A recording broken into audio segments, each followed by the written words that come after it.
संतप्त मानस शांत हों, जिनके गुणों के गान में बेवर्धमान महान जिन विचरें हमारे ध्यान में। 10 लक्षण महापर्व आरंभ हो रहा है और अब इस बाकी आगे के 10 दिनों में अपन 10 धर्मों की विस्तार से चर्चा करेंगे।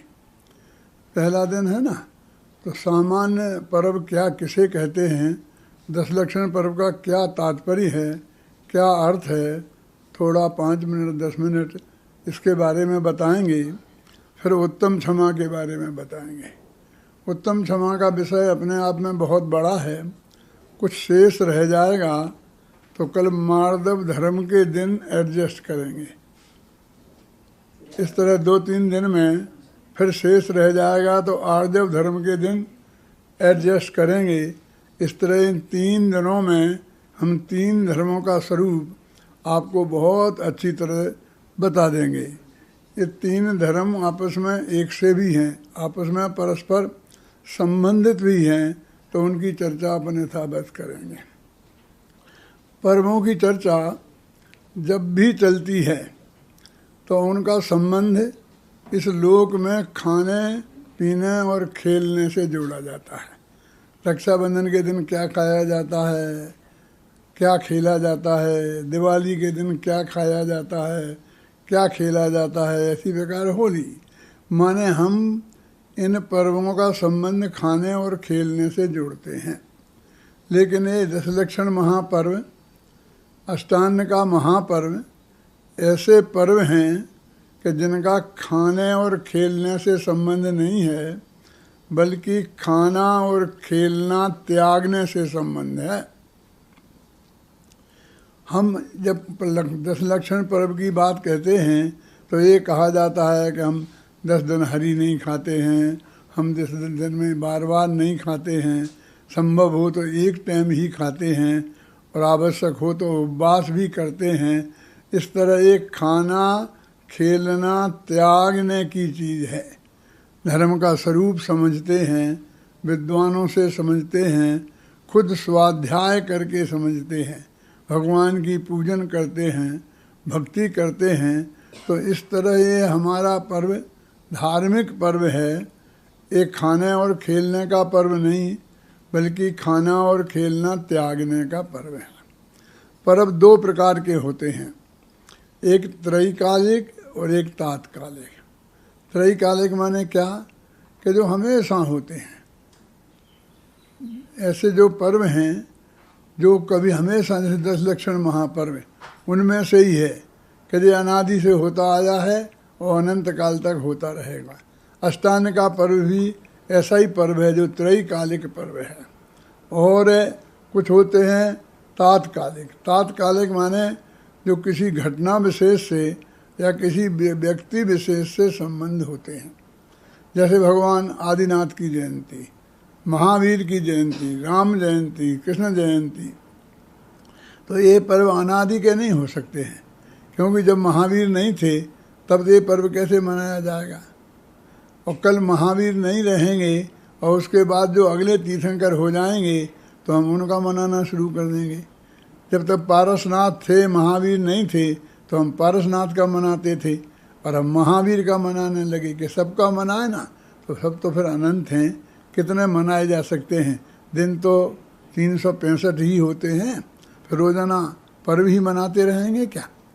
तो इस तरह हम देखते हैं गहराई से कि कुछ तात्कालिक जो व्यक्तियों से संबंधित होते हैं, घटनाओं से संबंधित होते हैं। जैसे रक्षाबंधन, रक्षाबंधन के दिन एक घटना घटी थी जो आप सब लोगों को पता है, उसके कारण ही रक्षाबंधन पर्व मनाया जाता है। इसी प्रकार जैसे कि ये दीपावली है, तो भगवान महावीर का निर्वाण हुआ था, वो भी एक घटना है ना, तो उसे हम घटना से संबंधित पर्व कहते हैं। तो ये पर्व 10 लक्षण महापर्व ना घटनाओं से संबंधित है, ना कोई व्यक्ति से संबंधित है, इसलिए ये अनादि और अनंत है। कुछ लोग कहते हैं कि 10 लक्षण पर्व के आरंभ होने की भी कथा शास्त्रों में लिखी है। वो जो कथा लिखी है वो हर युग में एक कैसे आरंभ होता है, वो युगारंभ की कथा है, परमारंभ की कथा नहीं। फिर तो हर युग में अलग अलग वही की वही घटना फिर घटती रहती है ना। इसलिए ये पर्व दशलक्षण महापर्व अनादि का है और अनंत काल तक रहेगा, क्योंकि ये उत्तम समाधि 10 धर्मों से संबंधित है। ये 10 धर्म आत्मा के कल्याणकारी अनादि से हैं और अनंत काल तक रहेंगे। इसलिए ये अनादि है और अनंत है, ये सार्वजनिक है, क्योंकि उत्तम क्षमा मार्दव सभी का हित करने वाले हैं। ऐसा थोड़ी है गुस्सा अकेला जैनियों के लिए नुकसान करता है और अजैनियों के लिए फ़ायदा करता है। उत्तम क्षमा की आवश्यकता के लिए जैनियों को है और अजैनियों को नहीं है, किसी दूसरों को नहीं है, सभी को है।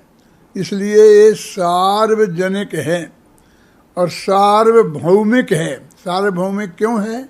क्योंकि हिंदुस्तान वालों को तो क्षमा चाहिए, अमेरिका वालों को नहीं चाहिए।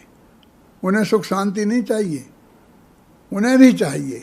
तो दुनिया में जहाँ भी जीव रहते हैं, जो मनुष्य रहते हैं, उन सभी को उत्तम क्षमा मार्दव आदि धर्मों की ज़रूरत है और क्रोध आदि पदार्थों भावों के त्याग करने की ज़रूरत है। इसलिए यह महापर्व सबका है, सार्वजनिक है, सार्वलौकिक है, सारी दुनिया में मनाया जाने योग्य है और सदा सार्वकालिक है। भले ही कोई मनाए कोई न मनाए, भले ही कहीं मनाया जाता हो कहीं नहीं मनाया जाता हो, वो कहीं मनाया जाता है कि नहीं, कोई मनाता है कि नहीं, इसकी वजह से नहीं है।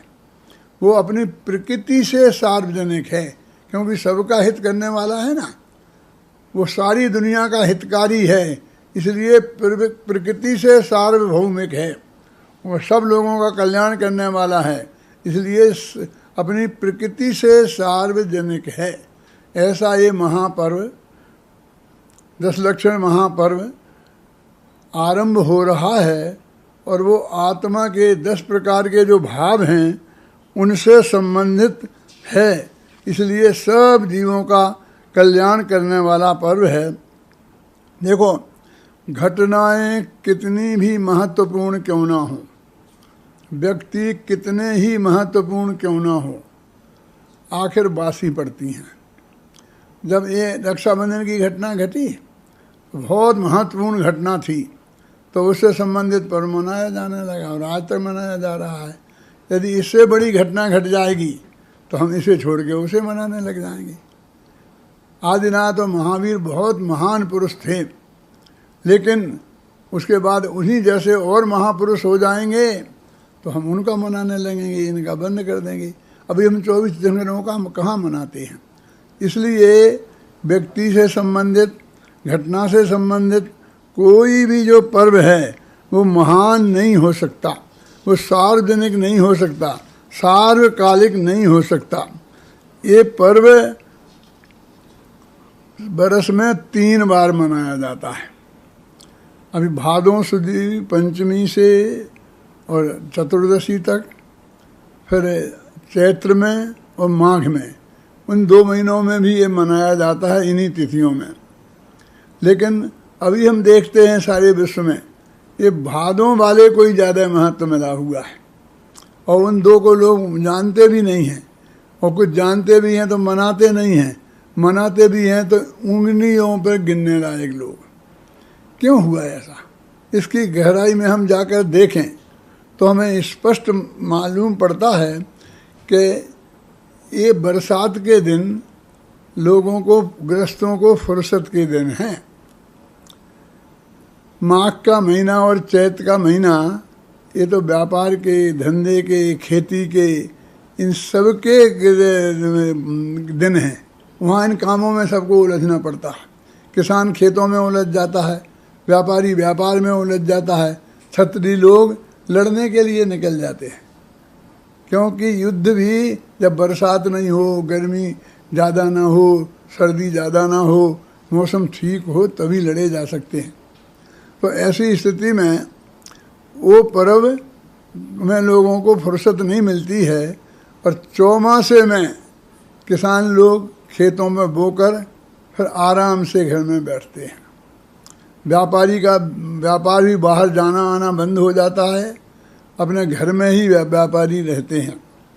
छतरी भी लड़ने के लिए नहीं जा सकते हैं क्योंकि बरसात की वजह से मार्ग अवरुद्ध हो जाते हैं, तो ये सब खाली हो जाते हैं। सबको समय होता है। मुनिराज और साधु संत 4 महीने एक जगह रुक जाते हैं। चौमासा करते हैं ना वो, क्योंकि बरसात के कारण जीव जंतु बहुत पैदा हो जाते हैं, तो फिर वो रास्ते चलने लायक नहीं रह जाते हैं, इसलिए वो कहीं चौमासा करते हैं। तो इस तरह ये सबका धंधा बंद हो जाता है, तो विद्वानों का, पंडितों का, साधुओं संतों का ये शुरू हो जाता है, क्योंकि फिर वो तत्वोपदेश सुनने के लिए तैयार रहते हैं और ये सुनाने के लिए तैयार रहते हैं। ये 4 तरह के समाज हैं ना, ब्राह्मण, क्षत्रिय, वैश्य और शूद्र। 4 अपने महापर्व हैं जो हिंदुस्तान में बड़े शान के साथ मनाए जाते हैं। पहले रक्षाबंधन, दूसरा दशहरा, तीसरा दीपावली और चौथा होली। रक्षाबंधन ब्राह्मणों का पर्व है, दशहरा क्षत्रियों का पर्व है, दीपावली व्यापारियों का पर्व है और होली शूद्रों का पर्व है। क्या मतलब कि जब सब लोग फ्री हो गए तो ब्राह्मण माने विद्वान, ब्राह्मण माने साधु संत, वृत्ति, भरत चक्रवर्ती ने ब्राह्मण वर्ण की स्थापना की थी ना, तो फिर उनका काम चल लगता है, वे उपदेश का काम देना शुरू हो जाता है, इसलिए उनका पर्व है मैं कहता हूँ। और फिर जब समय बरसात ख़त्म हो जाती है तो लड़ाई का समय आता है, तो क्षत्रिय लोग अपने हथियार संभालने लगते हैं। उनमें जंग वंग लग जाई हो तो उनको साफ वगैरह करने लगते हैं। तो ये दशहरा जो है वो क्षत्रियों का पर्व है। फिर दीपावली से व्यापार शुरू होता है, क्योंकि अपने हिंदी प्रांत में तो शादियाँ भी तभी से शुरू होती हैं। असली व्यापार तो शादियों में ही चलता है ना, तो तब से व्यापारी अपनी तराजू मराजू संभाल कर, गैस संभाल कर अपनी पूरी तैयारी करते हैं। और फिर होली में कहता हूँ शूद्रों का पर्व है। क्यों? शूद्र माने कोई व्यक्ति विशेष नहीं, कोई जाति विशेष नहीं, तो कौन? जिस मौसम में सब लोगों में शूद्रता उतर जाए। बढ़िया मौसम होता है बसंतोत्सव, ना सर्दी रहती नहीं है, गर्मी आती नहीं है, बरसात होती नहीं है, तो सबसे बढ़िया मौसम रहता है। तो एक कहते हैं कि समझ लीजिए कि 4 वर्ण शूद्र हो जाते हैं, उनके विकार ऊपर आ जाते हैं। कहते हैं ना कि इन दिनों में बुढ़ों को भी शौक चढ़ाने लगता है, उनमें भी रस परिपाक हो जाता है। तो इसलिए ये सबका, शूद्रों का माने जिनमें सब में शूद्रता आ जाए, ऐसे लोगों का पर्व है। तो इस तरह है ये 10 लक्षण महापर्व। पर्यूषण का पर्व जो है भादों के महीने का, ये बहुत जोर से सारे देश में मनाया जाता है। सब लोग मनाते हैं, सारी दुनिया में जहाँ जैनी रहते हैं वे तो मनाते ही हैं, और लोगों के लिए भी अत्यंत उपयोगी और मार्मिक पर्व है। अभी अपन को उत्तम क्षमा 10 धर्म क्या है? वास्तव में ये 10 धर्म नहीं है, धर्म तो एक ही है। उस धर्म के 10 लक्षण हैं। इसलिए मैं तो अपनी किताब का नाम है ना ये, इसका किताब का नाम ही धर्म के 10 लक्षण ये रखा है कि धर्म एक है और उसके लक्षण 10 हैं। लक्षण माने क्या? कोई बीमार होता है ना, डॉक्टर के पास जाता है तो उसे वो देखता है, तो क्या देखता है? उसके लक्षण देखता है। वो पूछता है तुम्हें सर्दी लगती है, तुमको कपकपी छूटती है, तुमको ऐसा, माने तुम्हें क्या लक्षण प्रकट होते हैं, उन लक्षणों से वो निर्णय करता है कि बीमारी क्या है। ऐसे ही जब कोई आदमी धर्मात्मा होता है, धर्म उसके अंदर में प्रकट होता है, तो उसको जो लक्षण प्रकट होते हैं उन्हें वे 10 होते हैं। माने वो क्षमा धर्म प्रकट होता है। मार्दव माने निर्माणता होती है उसके जीवन में, वो छल कपट नहीं करता है, वो लोभ नहीं रखता है, वो सत्य का आश्रय ग्रहण करता है। तो इस तरह से ये 10 लक्षण उसके अंदर में प्रकट होते हैं। इसलिए धर्म के ये 10 लक्षण हैं।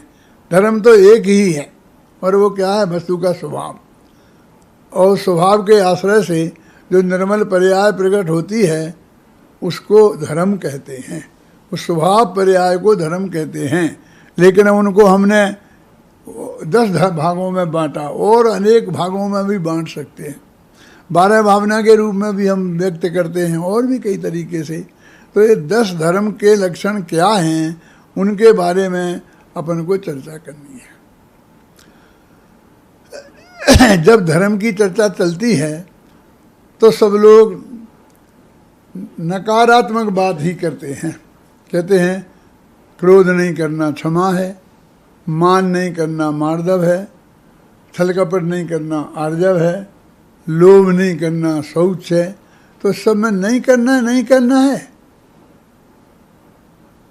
हिंसा नहीं करना अहिंसा धर्म है, झूठ नहीं बोलना सत्य धर्म है, चोरी नहीं करना अचोरी धर्म है, व्यभिचार नहीं करना ब्रह्मचर्य धर्म है, और परिग्रह नहीं जोड़ना अपरिग्रह धर्म है।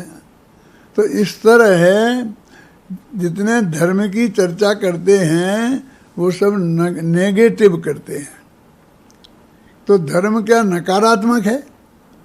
धर्म का कोई पॉजिटिव सकारात्मक स्वरूप नहीं है। धर्म को हम सीधा नहीं समझा सकते हैं। हम ऐसा क्यों नहीं बोलते हैं कि उस क्षमा का अभाव क्रोध है, मार्दव का अभाव मान है, आर्जव का अभाव मायाचार है? शौच धर्म का अभाव लोभ है, ऐसा नहीं समझाता है कोई। समझाएगा भी तो किसी की समझ में नहीं आएगा, क्योंकि एक सिद्धांत है कि जिस चीज को लोग समझते हैं उसके आधार पर जिसे नहीं समझते हैं उसे समझाया जाता है। ये क्रोध मान माया लोभ आत्मा के सुपरिचित विभाव हैं। इन्हें आत्मा बहुत अच्छी तरह जानता है। जब हम कहते हैं क्रोध मत करो तो कोई नहीं पूछता क्रोध किसे कहते हैं। यदि हम ये कहते हैं क्षमा धारण करो तो कहते क्षमा क्या चीज़ है। यानी क्रोध से सब परिचित हैं। लोग कहते हैं परिचित हैं, हम तो करते भी जम के हैं, माने उसके करने में भी ये पूरी तरह माहिर है। इसलिए क्रोध को समझाने की, क्रोध की कोई भी बात आएगी तो उसे हम पॉजिटिव ही समझाएंगे, नेगेटिव नहीं समझाएंगे। क्षमा का अभाव है उसे कहेंगे। जब आँखें लाल हो जाती हैं, गुस्सा आ जाता है, दूसरे का हम बुरा करने का भाव करते हैं, मुँह से गालियाँ बकने लगते हैं, मारने को दौड़ते हैं, तो क्रोध को हम पॉजिटिव समझाते हैं। मान है तो वो आदमी अकड़ जाता है, सीधे मुँह बात नहीं करता है। क्रोध मान को हम सकारात्मक के रूप में समझाते हैं, और उत्तम क्षमा मार्दव आर्जव को हम नकारात्मक रूप में समझाते हैं। देखो भाई, हमारे घरों में भाषा बच्चों की चलती है और भाव माँ बाप का। यदि हम बच्चों की भाषा में नहीं बोलें तो बच्चा समझेगा ही नहीं। हमें समझाना है ना, तो उसे पानी नहीं कह के पानू खा जाता है, उससे वो जो बोलता है। और जब हम उससे कहते हैं कि जा माँ को बुला, तो बच्चा अपनी माँ को बुलाता है, तुम्हारी माँ को नहीं। जबकि तुमने नहीं कहा था कि मेरी माँ को बुला के तेरी माँ को बुला, क्योंकि बच्चा वो अपनी भाषा में बोलता है और हमें उसकी भाषा में बोलना पड़ता है, उसकी माँ को माँ कहना पड़ता है। जो कितना अनुचित है ना। हम नहीं कहना चाहते हैं, फिर भी हमको ये कहना पड़ता है कि माँ को बुला, और फिर वो अपनी माँ को बुला के लाता है। जब हमें हमारी माँ को बुलाना हो तो हमें कहना पड़ता है दादी को बुला। तो जो समझने वाले समझ लो बच्चे हैं, ना समझ हैं, बच्चे माने ना समझ हैं, और समझाने वाले विद्वान हैं, आचार्य हैं, तो वो समझाते हैं लेकिन समझने उनकी भाषा में, इसलिए उन्हें उत्तम क्षमा भी क्रोध के अभाव की भाषा में समझाना पड़ता है, क्योंकि क्रोध हमारा परिचित विभाव है। ख्याल में ना, क्रोध मान माया लोभ एक कषाय आत्मा का ऐसे विभाव हैं कि ये नहीं होती तो आत्मा यहीं सिद्ध होता, और होता है, हो यही होता है ना। भगवान बनते हैं तो कैसे बनते हैं? मोह का नाश करके बनते हैं ना। तो मोह में, चारित्र मोह में 25 कषाय तो हैं, और दर्शन मोह में मुख्य रूप से मिथ्यात्व है। तो एक कषायों के अभाव का ही नाम धर्म हुआ ना, और भगवान बन गए। एक कषाय अभाव हुई तो भगवान बन गए। तब जब भगवान बन गए फिर भी धर्म नहीं होगा क्या? हो ही जाएगा ना धर्मा। तो धर्मात्मा माने मुक्ति का मार्ग, सच्चा रास्ता, जिससे आत्मा परमात्मा बनता है, अनंत दुखी से अनंत सुखी बनता है। तो ये सारा जगत क्रोध आदि विकारों से परिचित है और क्षमा भाव से सम्मिलित नहीं है। तो उसे समझाने के लिए पहले हमें क्रोध को समझना पड़ेगा। क्या आप क्या बात करते हो? हम तो क्रोध बहुत अच्छी तरह समझते हैं कि भाई साहब नहीं समझते हो। क्रोध अनेक रूपों में आता है। तुम लोग अकेले गुस्से को क्रोध समझते हो ना। क्रोध का एक खतरनाक रूप है बैर। क्रोध तत्काल खतरनाक दिखता है। यदि किसी ने हमें गाली दी और हमें गुस्सा आ गया तो हम एकदम चांटा जड़ देंगे, हम गालियां बकने लगेंगे। तत्काल रिएक्शन दिया जाता है, वो कहलाता है क्रोध। लेकिन हम देखते हैं कि सामने वाले ने हमें चांटा मारा है ना, ये हमसे कई गुना ताकतवर है। यदि हमने कुछ गड़बड़ करी तो अभी तो एक चांटा पड़ा है, फिर क्या गत हो जाएगी हम इस बात से समझते हैं। तो कहते भाई साहब क्या बात है, क्या बात है, क्यों, क्या बात से नाराज हो गए? उसके हाथ जोड़ते हैं। गुस्सा नहीं आता है अंदर में बहुत गुस्सा, लेकिन हम जानते हैं कि हम इसका कोई बिगाड़ नहीं सकते, और ये हमारा बिगाड़ देगा। जब मौका लगेगा तब देखूंगा। अभी ये 4 आदमी हैं, मैं अकेला हूँ। जब हम होंगे 4 और ये अकेला होगा तब उसका बदला लेंगे। ऐसा अंदर में जो हम गांठ बांध लेते हैं, इसको हम बैर कहते हैं। तत्काल रिएक्शन ना देकर और अंदर में गांठ बांध लें तो ये बैर है। बाहर से तो ये क्रोध कसाय रूप नहीं दिखता है, लेकिन अंदर में उस असली क्रोध से भी ज़्यादा खतरनाक है। क्योंकि क्रोध तो जो कुछ तत्काल होता है तत्काल रिएक्शन कर देता है। यदि तुमने हमें गाली दी तो हम चांटा ही मार देंगे, हम डंडा नहीं मारेंगे, डंडा हमारे पास है ही नहीं है। हम बंदूक की गोली से तुम्हें मारेंगे नहीं, क्योंकि वो हमारे पास है। तत्काल क्या करें? तत्काल तो कह दो हाथ ही है, हाथ में तत्काल रिएक्शन होता है ना, बिना सोचे समझे। लेकिन क्रोध जो बैर बांधता है वो बराबर पूरी तैयारी के साथ आता है। सब हथियार फथियार लेस करके आता है और साथियों को लेके आता है, तो वो हमको ज़्यादा नुकसान पहुंचा सकता है क्रोध। और वो अंदर में बहुत काल तक रहता है। क्रोध तो आया, झटपट तत्काल रिएक्शन हो गया और 5 मिनट में कहता भाई साहब जरा गलती हो गई, माफ़ कर देना। 1 मिनट में ठंडा पड़ जाता है कि नहीं पड़ जाता है। लेकिन बैर वाला तो बरसों तक चलता रहता है। और बैर अंदर में हम धारण करते हैं। कहते हैं ना, क्रोध किया जाता है और बैर धारण किया जाता है।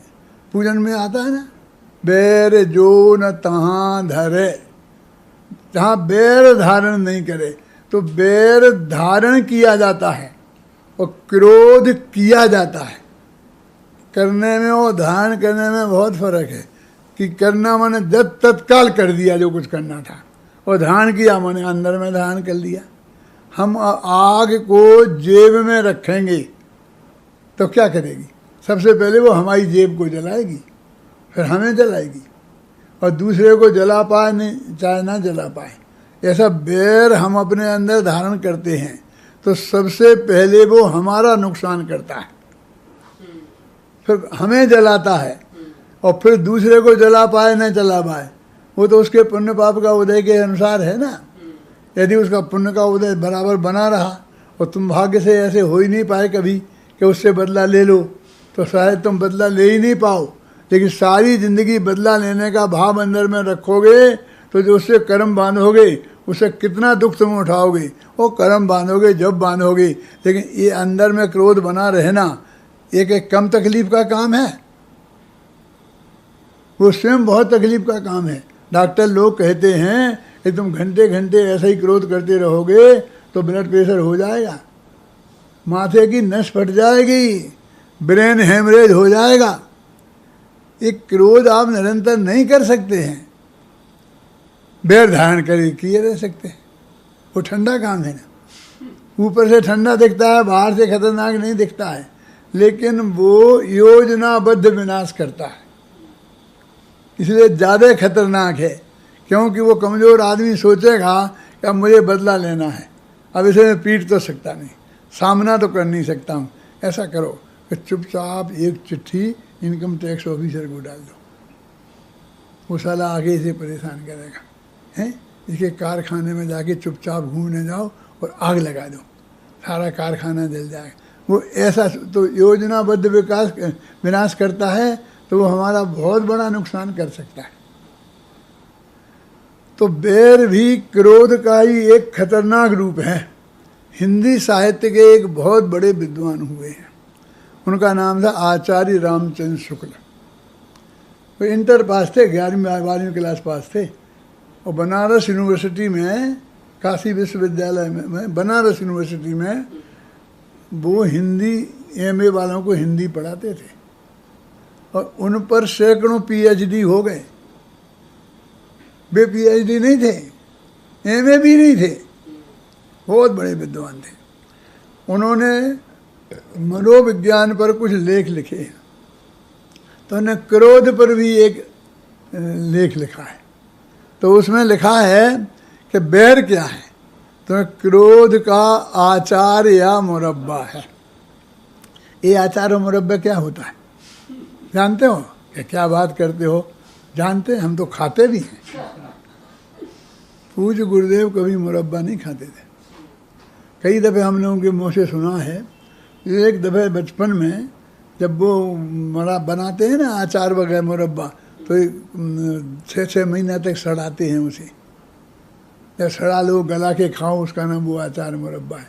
उसमें कीड़े पड़ जाते हैं, तो उनने कीड़ा देखा उसमें और उन्होंने छोड़ दिया सारी ज़िंदगी। और इसको वो प्रवचनों में हमेशा सुनाते थे, क्या कि जब वो अचार मुरब्बे क्या है, जैसे हम नींबू फ्रेश खाएं, आंवला फ्रेश खाएं, आम फ्रेश खाएं, तो वो नींबू है, अचार है। और जब उसे सड़ा के गला के सैकड़ों कीड़े पड़ जाएं तब खाएं, तो उसे अचार बोलते हैं, मुरब्बा बोलते हैं। तो सड़ा हुआ माल, उसका नाम अचार है। जो सड़ा हुआ क्रोध अंदर में रख लें और फिर वो सड़ता रहे, सड़ान मारते रहे हमेशा कि मैं बदला नहीं ले पाया, मुझे इसके बदला लेना है, मैं बदला नहीं ले पाया, मीठी मीठी बातें करे और अंदर में ऐसा सोचता रहे। तो जब वो क्रोध सड़ जाता है, गल जाता है, तो उसे आचार्य मुरब्बा कहते हैं। वो बैर है, अकेला बैर ही। बैर तो खतरनाक रूप है ही क्रोध का, लेकिन और भी बहुत रूप हैं। ये चिड़चिड़ाहट, झल्लाहट, जानते हैं ना। कुछ लोग कमज़ोर होते हैं, खासकर माताएं, बहनें, और वो उनकी कोई बात नहीं सुनते हैं, घर वाले, बच्चे नहीं सुनते हैं, पति नहीं सुनते हैं, तो झल्लाती रहती हैं, काम करती रहती हैं और कुछ ना कुछ बकती रहती हैं। तो वो भी क्रोध का एक रूप है, समझे ना। कुड़कुड़ाते रहते हैं ना। एक कई रूपों में एक क्रोध प्रकट होता है। जब तक ये अंदर से क्रोध दूर नहीं होगा, जब तक ये बड़बड़ाना बंद नहीं होगा, ये झल्लाना बंद नहीं होगा। एक क्रोध क्या है, जो ताकतवर होता है, शक्तिशाली, उसका क्रोध तो एकदम क्रोध के रूप में प्रकट होता है, तत्काल रिएक्शन देता है। तुमने कुछ कहा, ये किया। तुमने 2 शब्द बोले, हमने कहा चुप रहो, तुम चुप नहीं रहे तो हमने 2 चांटा जड़ दे। शक्तिशाली हैं और तुम कुछ नहीं कर सकते हो। और जब कमज़ोर होता है तो उसका क्रोध अलग टाइप से प्रकट होता है। और उसे यदि बदला लेने का तीव्र भाव हो जाए तो फिर मैंने कहा ना, इनकम टैक्स ऑफिसर को खिलाफ कर देना, मकान में आग लगा देना, यहाँ ये करना, पीठ पीछे बुराई करना, इस तरह के कैसे उसका हम बिगाड़ कर सकते हैं, इन रास्तों से प्रकट होता है। वो क्रोध कैसे प्रकट हुआ इससे कोई फर्क नहीं पड़ता है। कहते क्रोध अरोचक भाव, आत्मा में जो अरुचि का भाव है वही वास्तव में क्रोध है ना। उत्तम क्षमा है तो उत्तम क्षमा में 4 प्रकार का क्रोध होता है ना, अनंतानुबंधी क्रोध, अप्रत्याख्यानावरण क्रोध, प्रत्याख्यानावरण क्रोध, अप्रत्याख्यानावरण क्रोध, संजुलन क्रोध, 4 प्रकार का क्रोध होता है ना। तो संजुलन क्रोध है वो मुनि धर्म को रोकता है। प्रत्याख्यानावरण क्रोध है वो भी हमें नग्न दिगंबर मुनि नहीं हो रहा है। जो संजुलन क्रोध है वो हमें केवल ज्ञान को रोकता है, पूर्ण वीतरागता को रोकता है, ये हमारे अनुवृत्त महावृत्तों को रोकता है। अप्रत्याख्यानावरण अनुवृत्तों को रोकता है और अनंतानुबंधी के साथ सम्यक दर्शन को रोकती है। मिथ्यात्व के साथ अनंतानुबंधी कैसा है, तो अनंतानुबंधी माने अनंत अनुबंध। अनंत अनुबंध माने क्या कि देखो कि किसी कोई मेरी बुराई करेगा तो मेरे से बुरा नहीं समझना। मैंने जैसे उसको निकाल दिया ना, तुम भी समझ लो, तुमने गड़बड़ की तो तुम्हें भी निकाल दूंगा। तो ये हमने उसको मल्टीप्लाई किया ना, माने जो हमने एक के प्रति किया उसका अर्थ है वैसी परिणति जो दूसरा करेगा उसके प्रति हम ऐसा ही करेंगे। तो दूसरा माने 1-2 नहीं, जो भी करेगा, जो ऐसा करेगा मैं उसको स्मारक में नहीं रहने दूंगा, ऐसा बोलता है। अनंतानुबंधी का क्रोधी है? तेरा है स्मारक, कल तू कल कहेगा कि मैं उसे भरत क्षेत्र में नहीं रहने दूंगा, 6 खंड में मेरा राज है। आज तू समझता है कि स्मारक में मेरा राज है तो स्मारक में नहीं रहने दूंगा। कल कहता है कि 6 खंड में नहीं रहने दूंगा, और कल तेरा बस चले तो कैसे दुनिया में नहीं रहने दूंगा, तो कहाँ भेजेगा? मोक्ष में भेजेगा। माने अनंत, एक से नहीं अनंत से वो उस टाइप का अनुबंध करता है, वो उसकी अनंतानुबंधी के साथ है, मल्टीप्लाई करता है। इसे सहज भाव से अपने भगवान आत्मा की अरुचि वास्तव में अनंतानुबंधी क्रोध है। जब कोई किसी पर गुस्सा होता है और वो उसे क्षमा नहीं करता है तो क्या होता है आप समझते हो? वो उससे बोलता नहीं, वो उससे बात नहीं करता है, वो उसकी शक्ल नहीं देखना चाहता, यही होता है ना। एक बच्चे से उसका पिता नाराज हो गया, क्यों? किसी ने कहा कि ये जुआ खेलता है, ये करता है, ऐसा करता है, वैसा करता है, और उसके पिता को बहुत भड़का दिया। तो वो एकदम गुस्सा हो गया। वो घर पे आया तो कहा निकल जा मेरे घर से, और उसे घर से निकाल दिया। कहा मेरे को कभी शक्ल नहीं दिखाना, और अखबार में निकाल दिया, इससे मेरा कोई संबंध नहीं है, इसे कोई कर्जा देगा तो मैं उसे देने का जिम्मेवार नहीं, क्योंकि उस पर अनंत गुस्सा आ रहा था। अनंत क्रोध आए तो क्या कर सकता है? वो हिंदुस्तान में से तो निकाल नहीं सकता था, अपने घर से ही निकाल सकता था, तो निकाल दिया।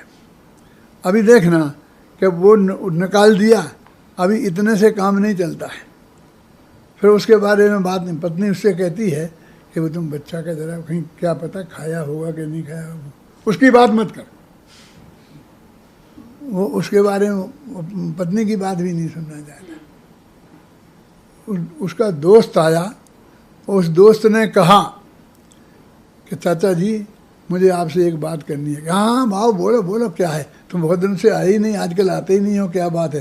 क्योंकि वो दोस्त नहीं था घर में तो वो आता नहीं था। क्या बात है? आओ आओ।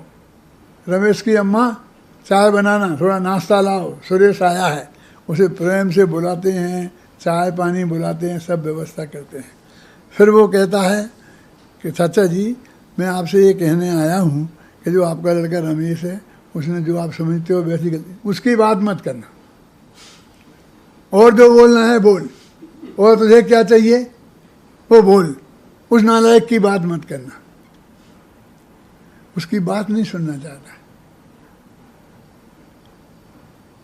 फिर वो थोड़ी देर बाद फिर कहता है, चाचा जी मेरी एक मिनट तो सुन लो, एक मिनट तो सुन। कह दिया कि नहीं सुनना, नहीं सुनना, नहीं मानेगा तू, निकल जा, और उसे धक्का मार के निकाल देता है। वो पत्नी नाश्ता लेके आती है, चाय लेके आती है, कहाँ गया कि साले को मैंने निकाल दिया। क्यों? क्योंकि वो रमेश की बात करता था। देखो, वो किसी की बात करे तो नहीं सुनना, वो जिस पर गुस्सा है उसकी नहीं सुनना, कोई उसकी बात करे तो उसके नहीं सुनना। यहाँ होता है हमारा कि हमने तुम्हें निकाल दिया, नाराज़ हो गए, फिर कोई आगे सिफारिश करता है, कभी ऐसा नहीं है यार वो गलती अब नहीं करेगा, ऐसा नहीं करे। देखो, उसकी बात मत करना, और कुछ बोलना हो तो बोलो, हम उसके बारे में नहीं सुनना चाहता। तो जिन लोगों को आत्मा से इतनी अरुचि है कि वे आत्मा के बारे की तरफ देखना पसंद नहीं करते हैं, आत्मा की बात सुनना पसंद नहीं करते हैं, जो आत्मा की बात करे उसे सुनना पसंद नहीं करते हैं, यदि जो नहीं माने तो उसे निकाल देना चाहते हैं। हमारा क्या बैर विरोध है इन आत्मा की अरुचि वालों से? वे हमारे काहे के शत्रु बन गए हैं? हम यही तो है कि हम आत्मा की बात करते हैं। क्या आत्मा फात्मा लगा रखा है? ऐसे बोलता है जैसे सीधी जिन्ना की बहन आ गई हो, है ना वो फातिमा। फातिमा जिन्ना थी, नाम सुना? जो जिन्ना था ना पाकिस्तान का गांधी हेड, समझ गए ना? तो उसकी बहन का नाम था फातिमा, और उसकी पत्नी का स्वर्गवास हो गया था, और वो बहन ही उसकी सारी संभाल करती थी, और वो बहुत अपने साथ उसे प्रेम से रखता था। इसलिए सारी दुनिया जानती थी कि जिन्ना और फातिमा जिन्ना। जिन्ना तो उसे बाप को गोत्र होता ना, ऐसा गोत्र था। ऐसे बोलता है, आत्मा फातिमा मैं कुछ नहीं जानता हूँ। मेरे के अंदर अपन को जब भी गुस्सा आता है तो अपन इस तरह बोलते हैं ना, उल्टा, जलमल मत लाओ, हैं भगवान की पूजा करना है, जलमल भर लिया क्या? नहीं, उसे होश नहीं है कि मैं क्या बोल रहा हूँ। ऐसा उल्टा बोलने की जो आदत है, तो इस तरह से ये बोलता है, अत्यंत अरुचि पूर्वक। ये अरुचि की द्योतक है, और अरुचि का नाम वास्तव में क्रोध है, अनंतानुबंधी क्रोध है। तो जिन्हें आत्मा से अरुचि है, इस जीव ने दूसरों को तो कई बार माफ़ किया, इतना से इतना नाराज़ हो जाए, फिर आखिर में हाथ पैर जोड़ ले, पैर पड़ ले, कुछ कर ले, भविष्य में मैं ऐसी गलती नहीं करूँगा, तो माफ़ करते भी देखे जाते हैं ना लोगों को। दूसरों को तो अनंत बार माफ़ किया, और दूसरों से कई बार माफ़ी भी मांगी, लेकिन इसने अपने आत्मा को आज तक माफ़ नहीं किया। कि कैसे जाना कि तुमने माफ़ नहीं किया? कि जो हम जिसके क्रोधित होते हैं और हम जिसे माफ़ नहीं करते हैं, उससे बात नहीं करते हैं, उसकी शक्ल नहीं देखना चाहते हैं। पवनज जय की बात सुनी है ना? पवनज जय माने हनुमान जी के पिताजी, समझे? जब वे जवान थे, शादी वादी नहीं हुई थी, एक लड़की को देखकर मोहित हो गए। ऐसे मोहित हो गए कि बेहोश हो गए, बेहोश पड़े थे। लोग उन्हें दौड़ के लाए, उनके पिताजी को बुला के लाए, है ना? पिताजी को बुला के लाए तो पिताजी आए, उन्होंने कहा बेटा क्या है, क्या है? कि अंजना अंजना अंजना। ये क्या बात करता है अंजना अंजना? चल खाना वाना खा के फिर बात करेंगे। नहीं नहीं, पहले अंजना फिर खाना। क्यों? आज कोई लड़का ऐसा करे तो उसके बाप कैसा व्यवहार करेंगे, सोचो आप। जो धापड़ मारूंगा, क्या अंजना अंजना लगा रखा है ना?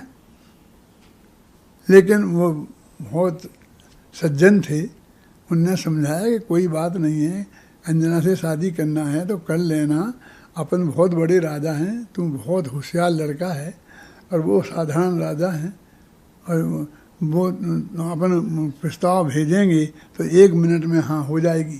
चिंता क्यों करता है? कि नहीं पहले शादी, पहले शादी। आखिर क्या हुआ, हो गई सगाई, हो गई बात पक्की हो गई। अब तो समय, शादी में समय तो लगेगा, लेकिन भाई साहब को चैन नहीं पड़ी। तो अंजना से मिलने गए, 7 महल का मंजिल का महल था, तो पीछे से चढ़ चढ़ा के रस्सा डाल करके ऊपर के खंड में पहुंचे जहाँ अंजना थी। अंजना बैठी बैठी अपनी सखियों से बात कर रही थी। सखियाँ मजाक उड़ा रही थी, तुझे ऐसा ही मजनू पसंद आया जो तेरे पर बेहोश हो गया देख करके? अरे उससे तो फलां राजा का लड़का अच्छा था, फलां राजा का अच्छा लड़का था, ऐसे उससे मजाक कर रही थी। अब बेचारी वो क्या कहती, चुप बैठी थी नीचे गर्दन करके। ये सुन रहा था कि वो निंदा कर रही हैं इसकी और लोगों की प्रशंसा कर रही हैं, और ये चुपचाप सुन रही थी। गुस्सा आया, इसे जवाब देना चाहिए कि नहीं सबसे बढ़िया वो ही है। क्या ये जवाब नहीं दे रही है, मेरी निंदा सुन रही है, अब मैं इससे शादी नहीं करूँ। 1 मिनट में बेहोश हो गया था, शादी करूँगा। 1 मिनट में कहता अब मैं नहीं करूँगा। क्या क्या हालत है देखो। फिर सोचता है इससे मैं शादी नहीं करूँगा तो ये तो उन राजाओं राजकुमारों से शादी कर लेगी, मौज उड़ाएगी और मैं रह जाऊँगा। शादी कर लूँगा और शादी करके छोड़ दूँगा, क्योंकि लड़कियाँ शादी करने के बाद दोबारा नहीं करती थी ना, अब तो धीरे धीरे करने लग गई हैं। क्यों? तो इसलिए इसे मैं इतनी तकलीफ दूंगा। और वो उससे शादी कर लेता है और उसे छोड़ देता है, और वो 22 वर्ष तक उससे नहीं बोलता है। ये सारी कहानी तुमने सुनी होगी। और ये हनुमान जी जो मोक्षगामी है ना, उनके माँ की बात है। तो इतना क्रोध, समझ गए ना, कि उससे बात नहीं करना, उसकी शक्ल नहीं देखना 22 वर्ष तक। और जब वो क्रोध थोड़ा डाउन हुआ तो वो जंगल में से कहीं युद्ध में गया हुआ था, वहाँ से आया और रात में उसको मिल को आ गया। क्या है ये हालत, क्या है समझ लो आप। तो अनंत क्रोध का मतलब क्या है? ये भगवान आत्मा के प्रति ऐसा जो क्रोध होना, उसका नाम अनंत क्रोध है। जब वो जाता है तो उत्तम क्षमा प्रकट होती है। वो किसके? अपने आत्मा के प्रति, दूसरों को माफ करने से नहीं। पूज्य गुरुदेव श्री फरमाते थे कि इस आत्मा ने दूसरों को तो कई बार माफ किया, लेकिन अपने आत्मा को माफ नहीं किया। कि अपने आत्मा को माफ कैसे किया जाता है? कि उसकी सुध लेना, उसे देखना, उसे जानना, उसके बारे में समझना, उसके बारे में चर्चा करना, बात करना, यही उसे माफ करना है। उसे और कुछ नहीं चाहिए। तुम्हारे हाथ नहीं जुड़वाना है कि तुम हाथ जोड़ के माफ़ी मांगो। तो जब तक हम आत्मा दूसरों को माफ़ करेंगे और अपने आत्मा को नहीं माफ़ करेंगे तो उत्तम क्षमा धर्म प्रकट नहीं होगा। ये क्षमा शब्द के साथ जो उत्तम शब्द लगा हुआ है ना, ये सम्यक दर्शन की सत्ता का सूचक है कि सम्यक दर्शन के साथ जो क्षमा होती है वो उत्तम क्षमा है। सम्यक दर्शन के बिना 10 धर्मों में से कोई धर्म नहीं होता। इसलिए हर एक धर्म के साथ उत्तम क्षमा, उत्तम मार्दव, उत्तम आर्जव, ये पद शब्द लगे हुए हैं ना, ये शब्द लगे हुए हैं। तो उत्तम माने सम्यक दर्शन सहित। लोग कहते सम्यक दर्शन की क्या जरूरत है, बस क्रोध नहीं करो, उत्तम क्षमा हो गई। कि भाई साहब क्रोध नहीं करो, सम्यक दर्शन के बिना क्रोध नहीं करो, ये बनता ही नहीं है। क्योंकि क्रोध उत्पन्न कैसे होता है? कि जब पर पदार्थ हमें सुखी दुखी करते हैं, हमारा भला बुरा करते हैं, हमें मारते जलाते हैं, हम ऐसा मानते हैं तो क्रोध उत्पन्न होता है।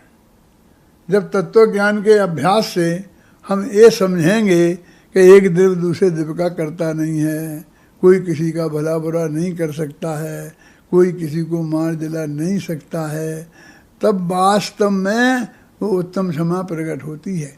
लोग ये समझते ही नहीं, क्रोध नहीं कर, हम वो बहुत शांत स्वभाव का है, बहुत शांत स्वभाव का है। नहीं, शांत स्वभाव का है कि बहुत है, हाँ, तो अभी तो मोक्ष क्यों नहीं गया? ये सम्यक दर्शन तो है, इसका क्या है? सम्यक दर्शन क्या होता है?